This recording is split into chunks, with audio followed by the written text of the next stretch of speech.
Dedicated to Eastern and Southern Kentucky, this is WYNT Mountain News at 11. Good evening, I'm Steve Hensley. The number of new coronavirus cases in the United States has grown to more than 7,000 and the number of deaths to more than 140. And today, federal health officials warn those numbers will balloon in the next few days as a backlog of tests are processed.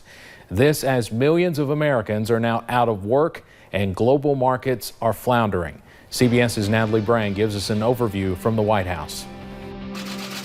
President Trump is calling the coronavirus the silent enemy in a pandemic war. We're going to defeat the invisible enemy. Today, he invoked emergency powers that would allow his administration to ask American industry to make medical supplies if necessary. He and Canada's Prime Minister also announced the closing of the northern border to non-essential travel. The ayes are 90. On Capitol Hill, the Senate passed an emergency relief bill that includes free coronavirus testing, as well as paid sick days and family leave. Lawmakers are also working on a $1 trillion rescue package. The Trump administration wants money for the airline and hotel industries, help for small businesses, and direct payments for everyday Americans starting next month. We are moving rapidly because the situation demands it. GM, Ford, Chrysler, Toyota announced they're suspending production at their North American factories. And as restaurants begin to close their doors, one Phoenix owner is vowing to help. We're going to use the food here to try to feed our employees' family. From a Costco in Los Angeles to a food pantry in Houston to schools around the country, people lined up for food and essentials. On Wall Street, trading halted again to stop a free fall, and the New York Stock Exchange announced it will temporarily close the floor and move to fully electronic trading starting Monday. The president also indicated today the administration is looking into the possibility of a self-swab test and whether that's as effective. Health officials warn the number of cases is about to spike as more tests get processed. It will be 5 to 6 days worth of tests being run in 24 to 48 hours. The Navy also says it will deploy 2 hospital ships to make up for a shortage of hospital beds. One will go to hard-hit New York, where officials estimate they have less than half the 110,000 beds they may need. Natalie Brand, CBS News, the White House. A new CDC report finds coronavirus deaths in the United States mirror what's been reported in other countries, with about 4 out of 5 deaths occurring in people 65 and older and no deaths in children.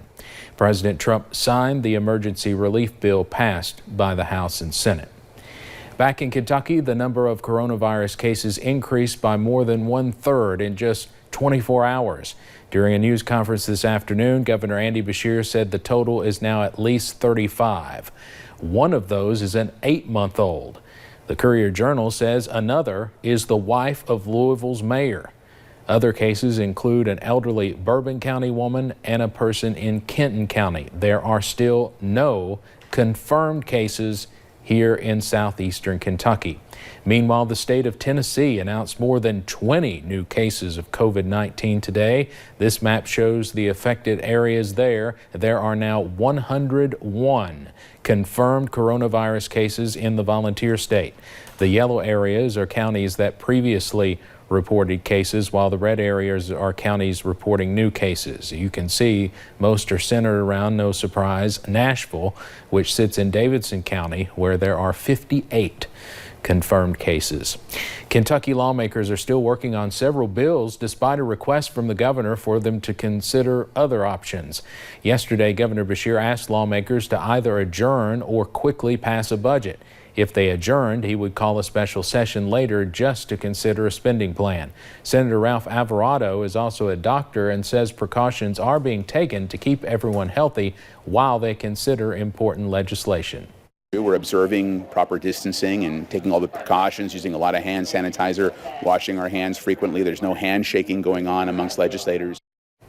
Senate leadership have said they hope to vote on their version of the budget by late this week and then have a conference committee to iron out differences next week.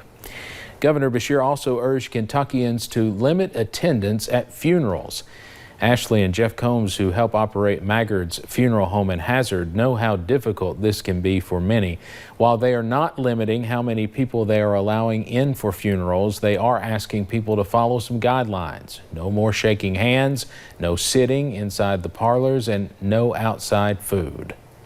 Well, just like, churches and, they kind of correlate with funeral homes. A lot of older people still have that tradition and respect of coming out and paying their respects. And, at the time of death, that's when people try to overlook what's going on and still come out and pay that respect. And so that's to keep the elderly population and the ones at risk safe as well as ourselves, Yes. Again, the funeral home is not forbidding anyone from coming. They will, however, if the governor orders it. Many hospitals around Kentucky have limited their visitation to 2 people at a time due to the coronavirus outbreak. But today, Appalachian Regional Healthcare announced no visitors are allowed at any of its hospitals. WYMT's Emily Bennett has more on that and the couple of exceptions. These doors now close to all visitors. I've been in the healthcare industry for over 20 years, and I've never seen this happen before.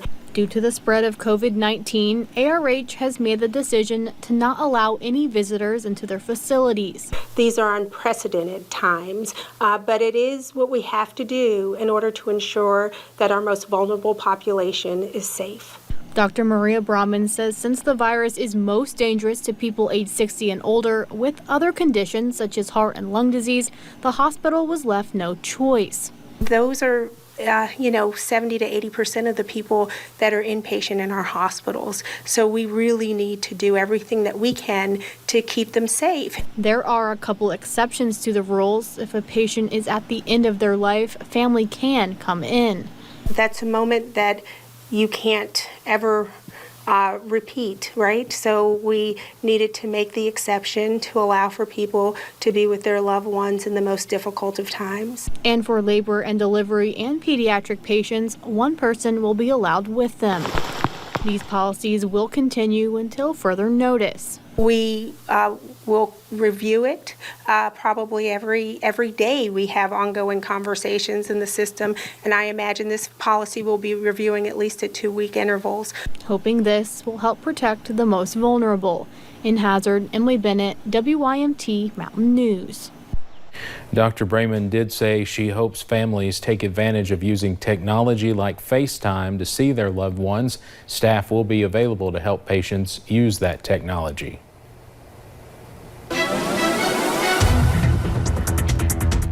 It's been a pretty soggy night here in the mountains. Definitely dealt with some heavy rain and a few thunderstorms, but mostly just that heavy rain. We'll go ahead and take you up to a few of our cameras. US 119, US 23 into Pikeville, showing some wet roadways. Definitely going to see a little bit of fog build in as we head into tonight. Looking along Interstate 75 into Mount Vernon, seeing those wet roadways over there, but those showers, well, the bulk of them have moved out, but now we're tracking just one more line moving through the mountains. So you're seeing that heavier, really the next band of heavy rain starting to move into Laurel County, Jackson, even up into Estill, Powell County, Lee and Wolf, and even up into Round County. That'll continue to push through the area tonight. But those temperatures still pretty comfortable out there. Lower 60s. Really won't see them move too much as we head into the overnight hours. And those warm temperatures continue as we head into the end of the week. Cold front moves in Friday and cools us down for the weekend, but sunshine finally returns as we head into that weekend. I'll have your full forecast coming up in a little bit. Thank you, Paige. One